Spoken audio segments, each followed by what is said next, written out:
Eu nunca fui do tipo que acredita em histórias de fantasmas ou aparições. Para mim, sempre existia uma explicação lógica para tudo. Uma luz estranha, reflexo, um barulho na casa, o vento. Mas o que aconteceu comigo há alguns anos mudou completamente a forma como eu enxergo a noite, a estrada e principalmente o silêncio.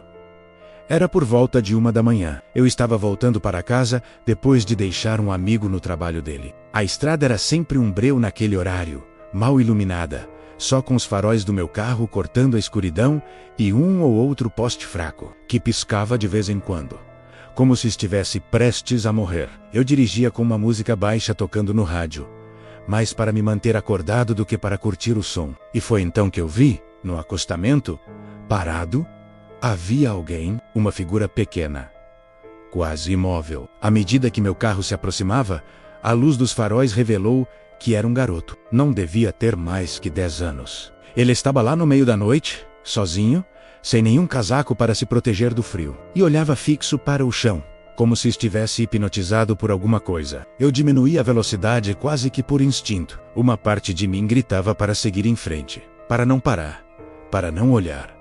Mas aquela outra parte, aquela parte curiosa, teimosa, que a gente tenta ignorar, essa parte me obrigou a olhar para ele com mais atenção. Quando passei ao lado dele, o garoto levantou o rosto. Seus olhos estavam completamente arregalados, como se ele tivesse acabado de ver a coisa mais horrível do mundo. Mas o pior não foi isso. O pior foi o que veio depois. O garoto sorriu, mas não era um sorriso normal. Era um sorriso largo, anormalmente largo, como se a pele do rosto dele tivesse sido esticada para trás por mãos invisíveis. Eu pisei fundo no acelerador na mesma hora. Meu coração parecia que ia sair pela boca. Mas, alguns segundos depois, a música do carro começou a falhar. O som ficou distorcido e o rádio desligou sozinho. E por algum motivo inexplicável, o farol alto começou a acender e apagar sozinho, piscando sem parar. Eu olhei pelo retrovisor. O garoto não estava mais lá. A beira da estrada estava completamente vazia. Mas eu não sei como explicar isso. Naquele momento, eu senti com toda a certeza do meu corpo que alguém estava me observando de dentro do carro. Eu não tive coragem de olhar para o banco de trás.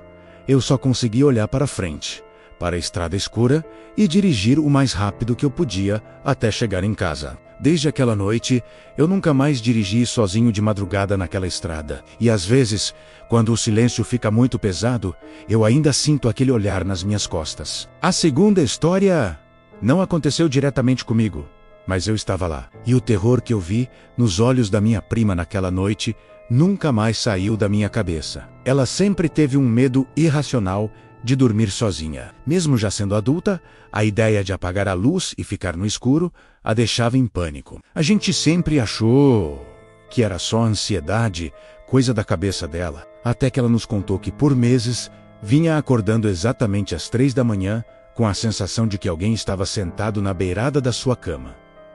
Mas naquela noite em específico, ela finalmente viu quem era. Eu estava dormindo no quarto ao lado quando acordei com um grito abafado. Não foi um grito alto, sabe? Parecia mais que ela tinha tentado gritar com todas as forças, mas algo ou alguém estivesse segurando a voz dela. Eu pulei da cama e corri para o quarto dela. A porta estava trancada. Comecei a bater a chamar pelo nome dela. Foi só depois de alguns segundos que pareceram uma eternidade que a fechadura girou. Quando eu abri a porta, ela estava num estado de pânico total, tremendo da cabeça aos pés, com os olhos fixos num canto escuro do quarto. Ela só conseguia apontar e gaguejar. Ele estava ali. Ele estava ali de novo, mas dessa vez ele se mexeu. Eu perguntei quem, tentando acalmá-la, mas ela mal conseguia respirar. E, entre soluços, ela me contou. Disse que todas as noites, há semanas, acordava e via a mesma coisa. A silhueta de um homem parado no canto mais escuro do quarto, apenas olhando para ela. Mas naquela noite, ele não ficou parado. Ela me contou que acordou pontualmente às 3h17 da manhã. E ele estava lá, como sempre, alto, magro, completamente imóvel, com o rosto mergulhado na sombra, impossível de ver. Ela estava paralisada de medo, como todas as outras vezes. Mas então ela piscou. E quando abriu os olhos, ele estava mais perto. Ela piscou de novo, desesperada. E ele estava ainda mais perto. Pisca. Ele estava do lado da cama dela. Até que na última e aterrorizante piscada, o rosto dele estava colado no dela. Ela sentiu uma respiração fria e ele sussurrou algo no ouvido dela. Palavras que ela não conseguiu entender, num idioma que não parecia humano. Ela travou completamente. Não conseguia se mexer, não conseguia gritar, não conseguia nem respirar.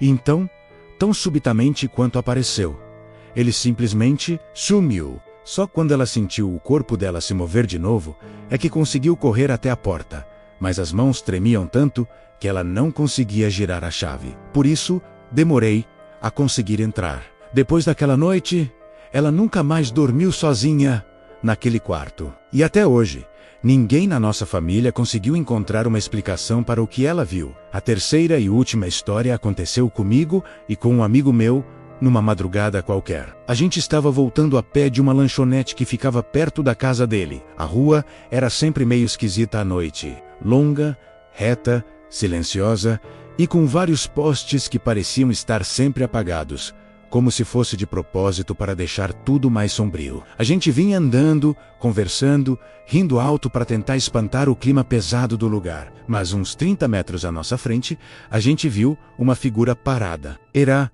um homem, muito magro, vestindo um terno velho e surrado e uma cartola, tipo de filme antigo. Ele estava encostado no muro, completamente imóvel, com a cabeça baixa, olhando para o chão. De primeira, a gente achou que era só algum bêbado que tinha exagerado na dose. Mas conforme a gente foi se aproximando, uma sensação muito estranha começou a tomar conta de mim. Tinha algo errado. Ele não se mexia. Não parecia nem respirar. Era como uma estátua de cera. A gente diminuiu o passo, sem nem combinar. E foi aí que, do nada, o homem virou a cabeça na nossa direção. Bem lentamente. E então, ele começou a andar. Mas não era um andar normal. Ele não caminhava. Ele vinha andando. Os braços estavam rígidos ao lado do corpo, e as pernas se moviam em passinhos curtos e rápidos, meio arrastados, como se ele fosse uma marionete sendo puxada por fios invisíveis. A rua inteira ficou em silêncio. Um silêncio tão profundo que a gente conseguia ouvir o som dos sapatos dele, raspando no asfalto. Foi um som seco, arranhado, que ecoava na rua vazia. Meu amigo agarrou meu braço com força e disse com a voz trêmula: "Cara, corre! Corre agora!" E nós corremos. Corremos sem olhar para trás no começo. Mas a curiosidade foi mais forte. Eu olhei por cima do ombro e o vi. Ele estava vindo mais rápido. Muito mais rápido. Ainda naquele passo de dança bizarro, com os pés se arrastando e a cabeça pendendo para o lado, como se o pescoço dele estivesse quebrado. A gente virou a primeira esquina que apareceu e se escondeu atrás de um carro estacionado. Foram os 30 segundos mais longos e aterrorizantes da minha vida. A gente ficou agachado, sem respirar, só ouvindo. E os passos dele chegaram perto. Muito perto. Deu para ver a sombra dele passando lentamente pela calçada, projetada pela luz fraca da esquina. E então, os passos pararam. Bem ao nosso lado, o silêncio voltou. Um silêncio mortal.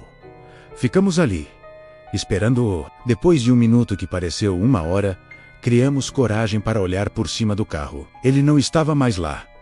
A rua estava vazia. A gente não viu ninguém virar a esquina. Não ouviu passos se afastando. Ele simplesmente desapareceu no ar. Até hoje. Toda vez que eu passo por aquela rua, mesmo de dia, eu sinto a mesma coisa que senti naquela noite. A impressão de que, em algum ponto daquela calçada, tem alguém parado, de terno e cartola, só esperando. Obrigado por ouvir essas histórias. Se você também já passou por algo inexplicável, conta pra mim nos comentários. Não se esqueça de se inscrever no canal para mais relatos como esses. E lembre-se, da próxima vez que você estiver sozinho numa estrada escura, talvez não esteja tão sozinho assim. Até a próxima!